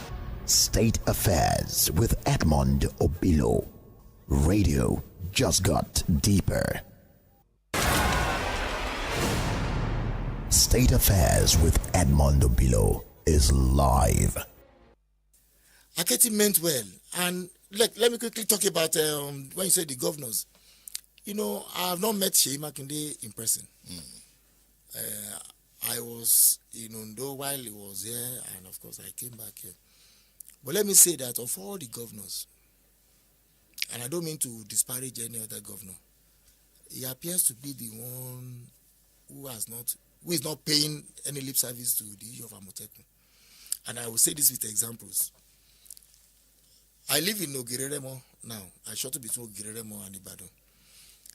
As you're approaching Ogumakin, you see we're getting to the border of between Ondo and between Oyo and Ogun State. You find Amotekun, the car.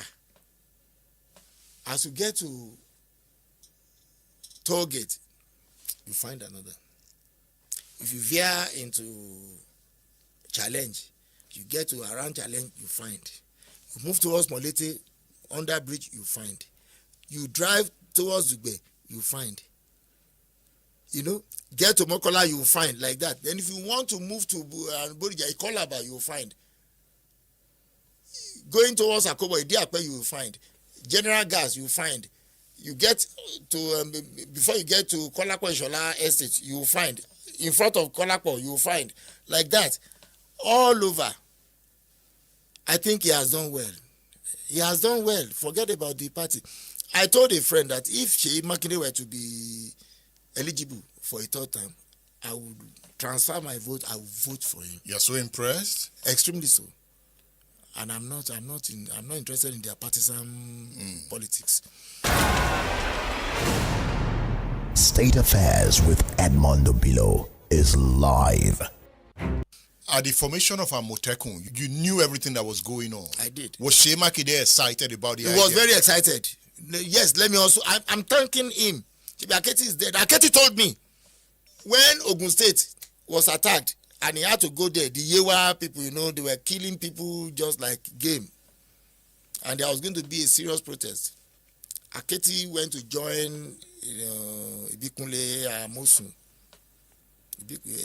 Was it Amosun or Dapo? Dapo Abiodun had become the governor then. He came back to say that, look, Seyi Makinde, that there was no time they called him. Let him listen to this. No time that they called. That in fact, he purchased cars even before Ondo State to show how serious he was. Some people say he was playing politics because he knew that Tinubu was not supporting Amotekun. That he wanted to show. He said no. He said no. Yes. So I was watching. Yes. I can tell you that he can improve on what is on ground. I'm not saying that we have gotten to the and because we still have a lot of impediments. State Affairs with Edmond Obilo is live. Our job as active citizens is to help them where we can to identify these enemies, report any criminals and criminal activities you are privy to, and let the authorities take action. If you see something, say something. I think he has done well. He has done well. Forget about the party. I told a friend that if Sheyi Makinde were to be eligible for a third term, I would transfer my vote. I would vote for him. You're so impressed? Extremely so. And I'm not interested in their partisan politics. I moved to Akobo just about 4 years ago. Before, Akobo was a no-go area. There were times that Akobo, okay, who would go to Akobo? Ajimobi tried before he left office. But Sheyi Makinde took it to another level. That junction, before you ascend the bridge, you will spend 3 hours there.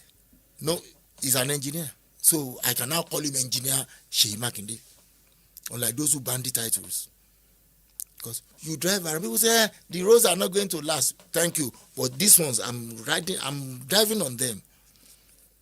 And it's getting money from the same source. Don't give me this crap, this story. You are so opened up that Akobo exists. Not only Akobo, everywhere, you know, driving is pleasurable now. Yeah, let people admit that. Driving is pleasurable. State Affairs with Edmond Obilo is live. Because what I was reading about him was, he has sold everything in Oyo State. He has sold their property. He has even some places, moribund places that I never even thought of. They accuse him of selling. But look, because I was not just interested. You know, I don't play I'm not a member of any political party. It's not my business. But this is what I can see. When the evidence is ocular, what the eyes can relate with, you don't need any adumbration. You cannot preach to me now. As I leave this place now, I drive to Akobo.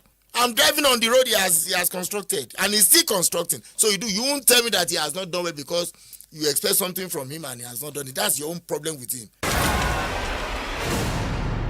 State Affairs with Edmond Obilo is live.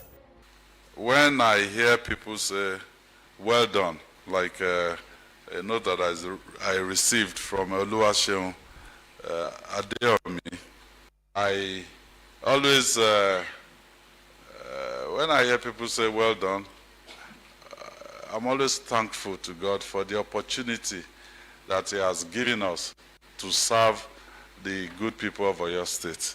And I want to hear more of those well done. So if you haven't said well done for whatever we have done in your area, please say well done to.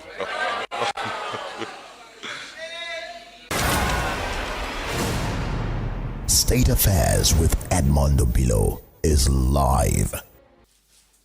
We have not enjoyed any tangible social benefits commensurate with the wealth extracted by Archetype Industries Nigeria Limited mining activities. Instead, the community has been witnessing a harvest of devastating environmental impacts of mining activities being carried out with total impunity. 1, the despoliation of our landscape, water resources, and the air. The destruction of biodiversity, flora, and fauna, which are vital to our ecosystem and livelihoods. 3, the increasing health risks posed by pollution and environmental degradation. This is not just an isolated local issue. It is a national crisis. Nigeria is already grappling with terrorism and banditry, which are often linked to illegal mining activities in various parts of the country. The continued exploitation of our resources without regard for the law exacerbates these challenges, putting lives, livelihoods, and national security at risk. As the chairman of Iwajowa local government put it recently, issues of insecurity are most rampant in Itasa environment. Illegal mining activities are the root.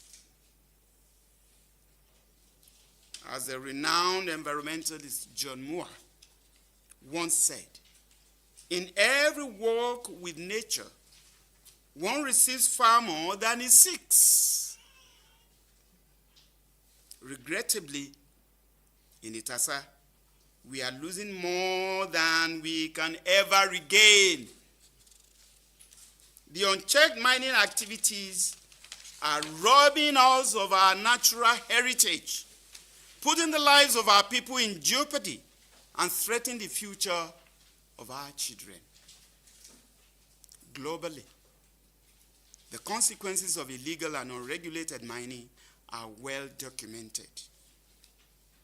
From the deforestation and mercury pollution in the Amazon to the devastating impacts on communities and ongoing war in the Democratic Republic of the Congo, the story is the same.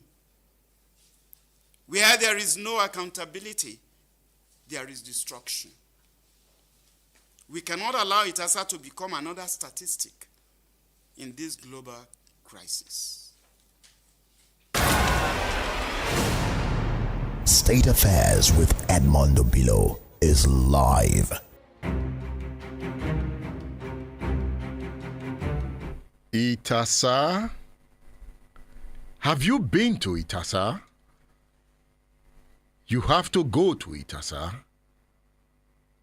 She Makinde has to go to Itasa and see. Hey! Massive land. Wealth in Itasa, yet the people are hungry. Hey! There is wealth in the land of Itasa in Oyo State, but poverty is in the hands of the children of Itasa. Have you seen Itasa? In Itasa, the minds are ruled not by laws, but by whispers. The real power lies not with the chiefs or councils, but with armed militias, men who answer to no one, but the machinery of greed. Mining should bring wealth to the people. When mining becomes insecurity, the people cry. They cry in Zamfara, they cry in Ilesha, and Itasa cries. Who will help Itasa? It's not just about a mining company. It's about a decomposing land. A state failing in its ability to enrich the people. There is so much wealth in the Niger Delta. There's so much poverty and despoliation of environment. It is coming to the southwest. Will you sit down and just watch and do nothing? What will you tell your ancestors when you go?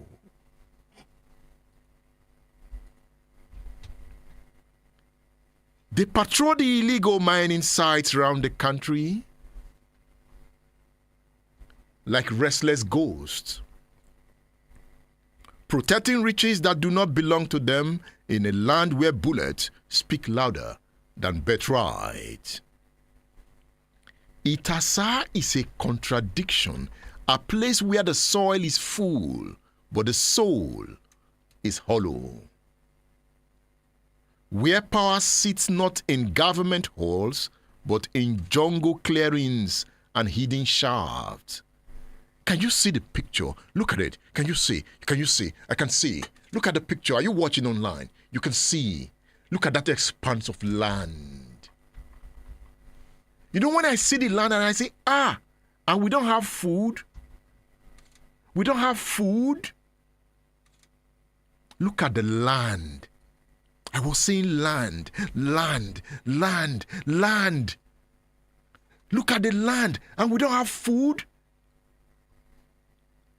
Seyi Makinde should go to Itasa and see.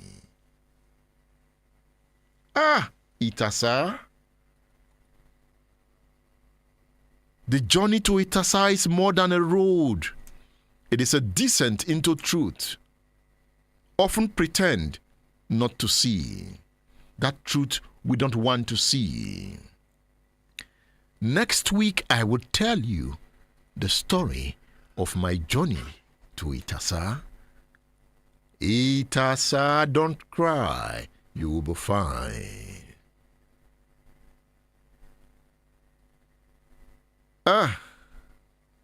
Let me hear from you. Okay.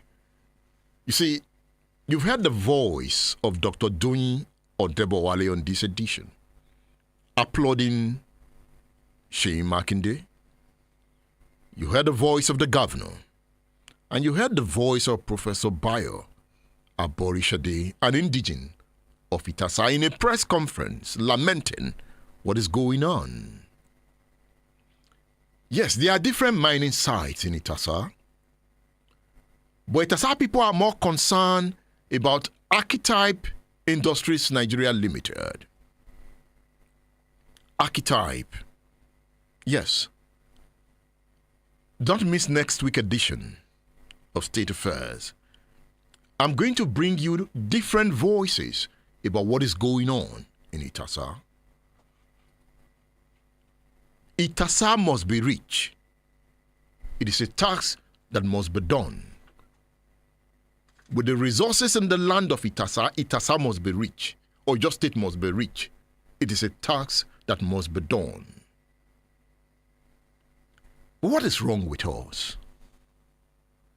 How come we cannot convert the wealth of the land to prosperity for the common people? So I asked Doyin Odebowale. Doyin Odebowale is a classicist. So he takes us into a story of what happened in Rome. Dr. Doyin Odebowale on State Affairs.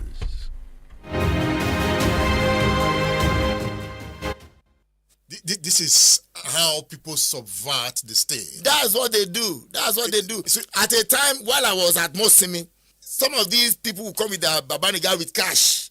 They will buy off the supplies to various things, and they will take straight to Idiroko, taken out of the country. That's what they were doing, and the customs people will give them number. The custom people will give them number. So customs were involved. All of them. What is going on? Because it is a sign of a country that is in decline now.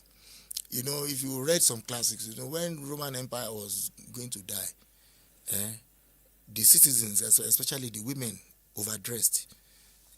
They were dressing like the Greeks. Rome conquered Greece physically, but culturally, Greece conquered Rome.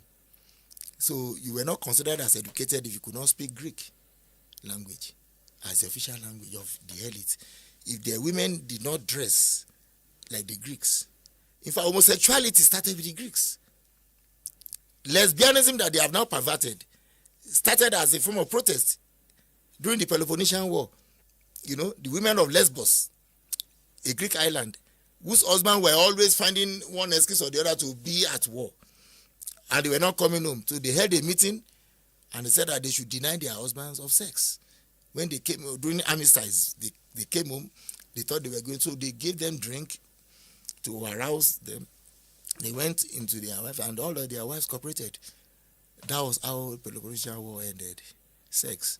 So that is what they are perverted to lesbianism now. So they copied all of these things from the Greeks.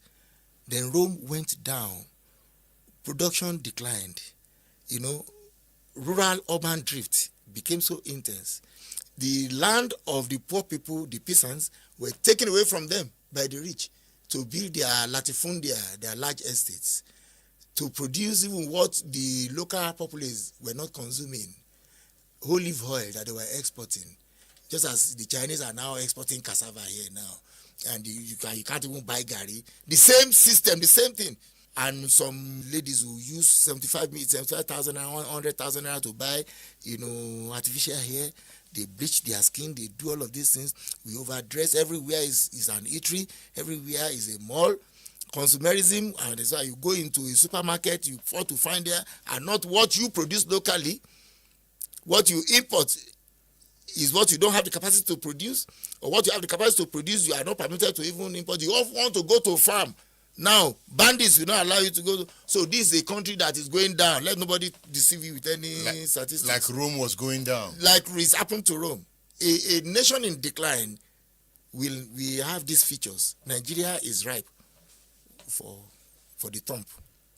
Nigeria is going down. Nigeria is going down. Nigeria is going down. What do you produce? This government cannot save it? With what? With how they adjust Naira and all of these things. Save what? They can only, what they are doing is cosmetic. It cannot go far. Where are the industries? What are they producing? Where are the industries? People go abroad, they bring in fabrics, they bring in spare parts. Curriculum, let's get to the university. What do you teach your children? When these roads you find around are absent, in the sense that your children are not the ones constructing the roads. You go into the hospitals, if you are not treated by your own children, if your buildings are not constructed by your children, it's a future or not. You know it. You have failed. So if your curriculum is not about capacity building, from cradle, you teach your children alienation. They are alienated from their environment. They have this sense of entitlement, and the idea of government must provide jobs. Where is that done? Nobody is talking about your capacity, your certificate. Now you have reduced certificates to meal tickets. When you commoditize values, you are going to get nothing. PhD, LLB, all of these things, they mean nothing if you cannot, if the people cannot feel. If the curriculum is not about how to teach you to be able to sustain the environment, if it's about how you can only speak English, how you can speak English through your nose, how you can, try to affect accent so that they know that you even understand English more than the King of England, we are getting nothing. State Affairs with Edmond Obilo is live.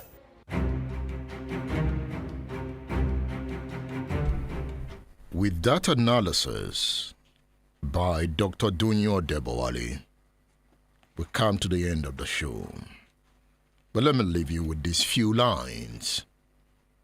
Without addressing historical grievances and allowing for more inclusive governance, the memory of autonomy and liberty will continue to fuel rebellion in Nigeria.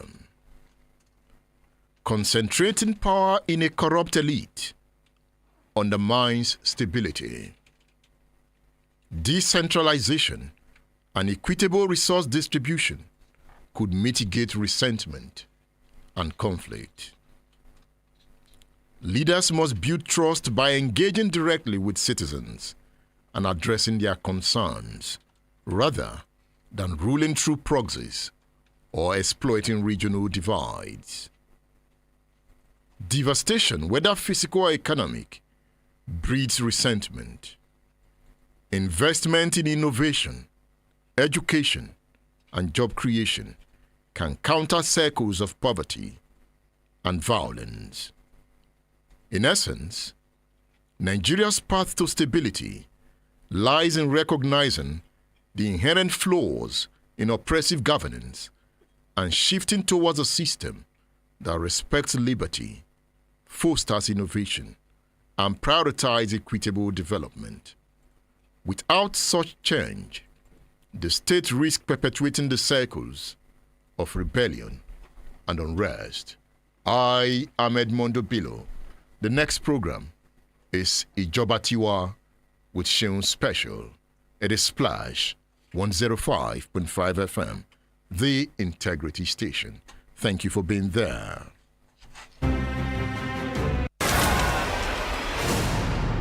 State Affairs with Edmond Obilo is live.